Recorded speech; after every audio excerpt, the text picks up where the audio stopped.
یہ کہانی ایک ایسے رشتے کی ہے جو دنیا میں سب سے پاکیزہ سمجھا جاتا ہے، مگر قسمت نے اس رشتے کو ایک آزمائش میں ڈال دیا۔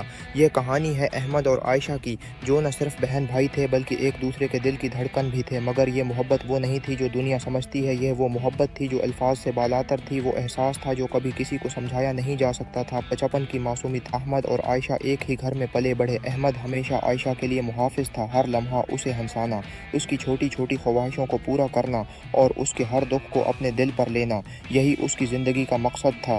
عائشہ بھی کسی نونی پری کی طرح اس کے ارد گرد گھومتی رہتی۔ وقت گزرتا گیا اور دونوں جوان ہو گئے۔ احمد اب ایک سنجیدہ مگر نرم دل رکھنے والا شخص تھا، جبکہ عائشہ کی معصومیت میں اور بھی نکھار آ گیا تھا۔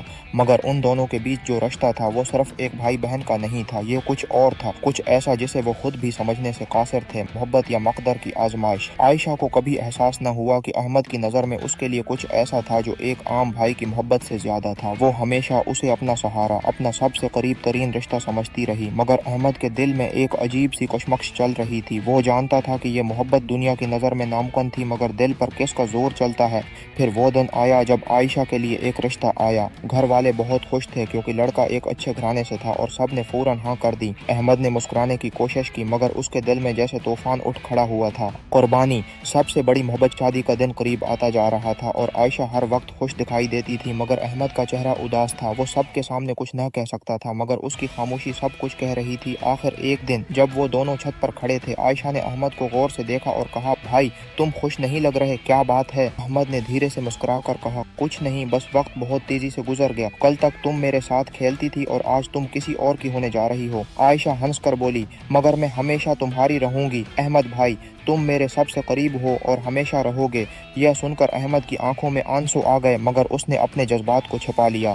وہ جانتا تھا کہ اس کا مقدر بس یہی تھا، قربانی دینا، کیونکہ کبھی کبھی محبت کا سب سے خالص رنگ یہی ہوتا ہے کہ آپ اپنی خوشی کسی اور کے لیے چھوڑ دیں۔ محبت جو ہمیشہ زندہ رہے گی۔ عائشہ کی شادی ہو گئی اور وہ اپنے نئے گھر چلی گئی۔ احمد نے اس دن کے بعد کبھی اپنی محبت کو محسوس نہیں ہونے دیا، مگر جب بھی وہ تنہا ہوتا، اس کی آنکھوں کے سامنے عائشہ کی مسکراہٹ آ جاتی۔ محبت صرف ساتھ رہنے کا نام نہیں، محبت کبھی کبھی قربانی کا نام بھی ہوتا ہے۔ احمد کی محبت وہ تھی جو دنیا میں کبھی کہیں نہیں جا سکتی تھی، مگر وہ ہمیشہ کے لیے زندہ رہے گی اس کے دل میں، اس کی خاموش دعاؤں میں۔ کیا سچی محبت ہمیشہ پانے کا نام ہوتا ہے، یا کبھی کبھی کھونے میں بھی ایک خوبصورتی چھپی ہوتی ہے؟ آپ کا کیا خیال ہے؟ سہو کو